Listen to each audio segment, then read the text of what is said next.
Well, hi there. It's a miserable day outside. Uh, what is it? Wednesday today. Can't get my days mixed up. The 22nd. Yes. I've just been rushing around, sent some stuff to my sister this morning, so I had to queue up at the post office, which was a bit horrendous. We've only got a small post office in our village here, and it's yeah.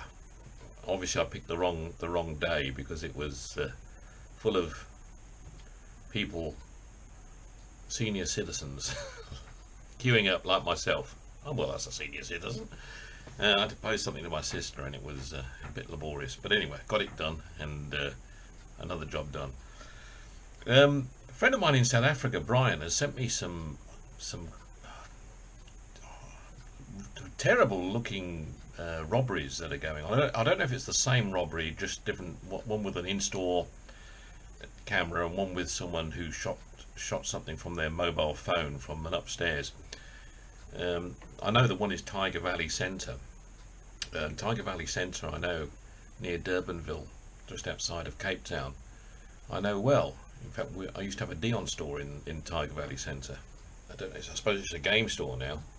Um, but yeah, it's just blatant robbery. I mean, people just walking in and you know armed, obviously, and just forcing the staff to hand over whatever, everything, and they just blatantly do it in front of everybody, and off they go. Quite incredible. And a few people have told me that just that robberies are just on the increase everywhere now because of the lockdowns and because of the people that are out of work and more people that have lost their jobs and businesses closing. Money has become the real issue. I mean, just have a look at this. Here's. I'll show you both of these clips first, so you get a feel for exactly what I'm talking about. Have a look at this. Ja, partykeer skiet hulle hulle uithardloop. Laat niemand hulle. Hier kom hulle. Waar? Hoe is dat? Daar kom eens, daar kom hulle. Waar sien jy? Daar voor. Dis Michael Jackson aangetree. Hy stap uit. Daar stap hulle uit. Ja. There's no guns. Ek sien nie dan nie. Wat maar die laptops op die kant is nie daar. Daar stap hulle maklik uit. Wat dan is Waar daar ou groot sak vol. ja, die laptop wat op die kant is nie so goed. Nie hulle Security is bang. hulle fisies op ons laptops. Daar gaan 'n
Well, as you can see, I mean that's the sort of thing. I guess we've got to be prepared for that sort of thing happening anywhere. It could happen here in the UK as we if we do get any worse. I mean, we're a long way off that, I think, at the moment. But look, of course, we get robberies here. Don't get me wrong.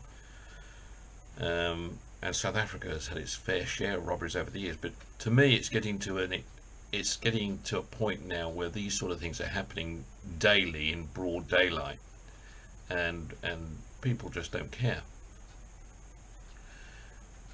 And it's all because of money, not greed as much as, there is no, people have just got no means of an income, and I think that's what it's coming down to now.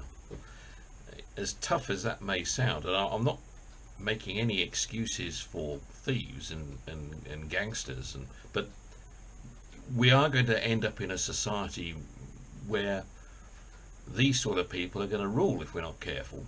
Because if we can't get a grip with our economy and get things right and get people into jobs and get all economies flowing throughout the world, we are going to be in crisis mode everywhere before long. I think it's COVID has just brought home how vulnerable we are. I don't think COVID is the nail in the final nail. Yes, possibly, but it's not what's caused this. I think our society as a whole have become more and more vulnerable as we've progressed.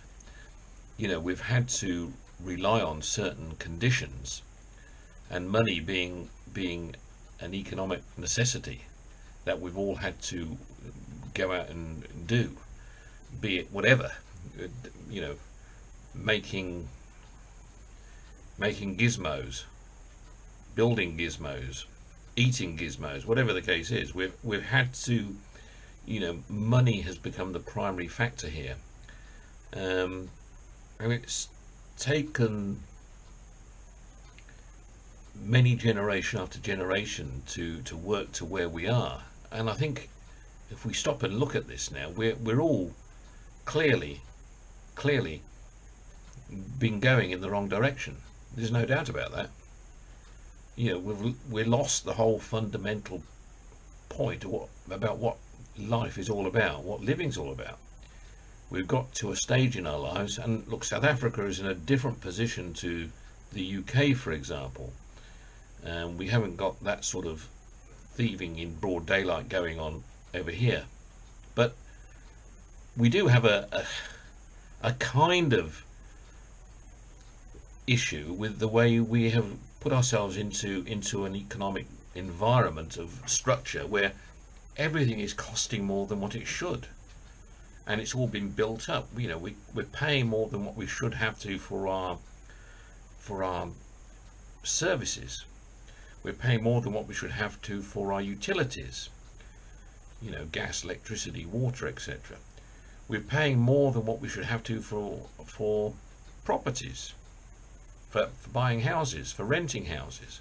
We're paying far too much for consumer goods, and we've become far more reliant on potentially things that could harm us in the long run. We've put more emphasis onto professional services and technology, and forgot about the fundamentals of the basics. Growing food, looking after our water aquifers and reserves, and I can go on. We've totally got things wrong in perspective to what we should be doing as a human race in every possible way. And I know, we've heard all this before, and it doesn't matter because it's not going to happen in our lifetime, whatever it is that's going to not happen in our lifetime, because we probably didn't think COVID would happen last year, but it did. And I think COVID has just brought home really how vulnerable we are as a world.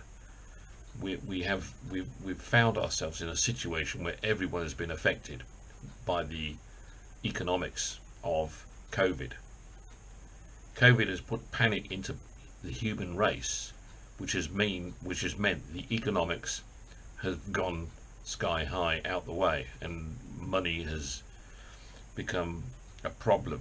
Businesses have gone bust because of COVID, because of fear, and we have allowed it to happen through our infrastructure and the way we think and operate. So now we're trying to build back to what we had, but in effect that's risky, because something else like COVID, only possibly worse, comes along, and we're going to be totally, we won't exist anymore. We'll just go, we'll be gone. So we've got to be thinking carefully about the importance of what our world needs. What do we need in the world? You know, how many? I mean, sorry, I want to have no. I don't want to think too deeply and too much with too much emphasis. But we've got to think about, why do we need so many lawyers? Why do we need so many accountants? Why do we need so many of these people? I'm not having a go at accountants or lawyers, but I'm just making the point that we in the UK, we seem to have far too many of the wrong things and the wrong skills. But when it comes to simply growing food and feeding ourselves, we have to import 50% of the food we require for our own country. We have to import 50%, which means we have to rely on other countries to provide us with a basic need to live, which is very important for us. So we might better give great advice, fantastic legal advice, and produce a great set of numbers on but at the end of the day, how much food can we produce? Now, what's more important, really, when one gets down to the basics of surviving in the world, when disasters and things hit us, it's looking after the basic needs of ourselves and our families, which is the key to this. And we're missing the boat totally, as is most of the world, it seems to be. And it's, I think we've got to stop there at that, and we've got to think about how we structure society, life, going forward. The stuff we do grow as well in the UK, when it comes to picking the stuff, we have to import a load of people from Romania and places like that, and Poland, to pick it for us. And that's just, I'm just talking, being critical of our little corner of the world here. I've always been a bit bewildered by that. We should all be on a, we should all of us in the UK should have a responsibility to providing food on the table through natural growth, not through one's wallet. Quite honestly, we should be looking at that. We should all, like we have jury service, and we go and have to sit in the court and listen to, we should have agricultural service or picking service or whatever. We should all be contributing some way to producing food. And if we can't do it within our own means of our own grounds or gardens, then we should be assigned so many days per year to assisting others in fields to produce it. I mean, we've got to become wise to what's required. I know every youngster wants the latest iPhone and the latest gizmo and the latest app, and we all want the best of everything for us, whatever that might be. But it's always nice to have, really. It's meaningless. I think we've got to get back to basics in many respects to how we go forward. We've got to get back to basics. And we've got to think about how we can provide the basics for ourselves without a load of other bullshit that goes with it. That's what we've got to start doing.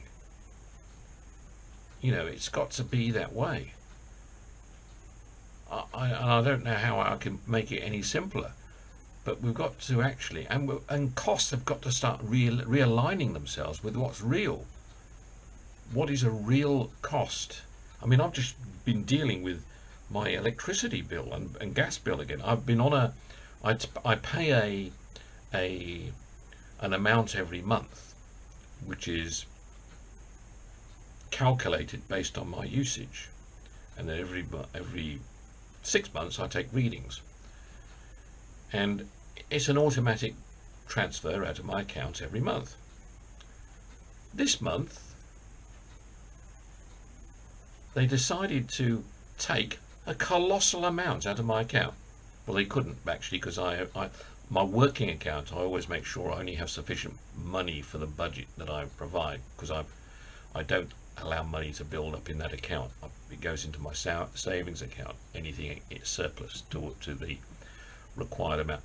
But they took nearly £1,000 out of my account. Now, they haven't understood why. It's based on an estimate, and I've told the bank I'm not paying any charges for this whatsoever. They must get back to me with how they come to this decision, without even informing, without sending me any notifications, without anything. That's what they've done. Madness. They are totally wrong. Or someone has plugged in an extension lead from next door and has been powering heaters all through the you know, I mean, that's what it would be like. That, I mean, it's literally ridiculous the amount they've actually said now I've had to pay this month. Anyway, that's just a little, but the point I'm making is anything and everything we seem to be paying for, we're paying at a premium. We're paying at a premium, and then on top of that we pay taxes for it as well. I think reality is got to be, what is the key elements of life that's important here?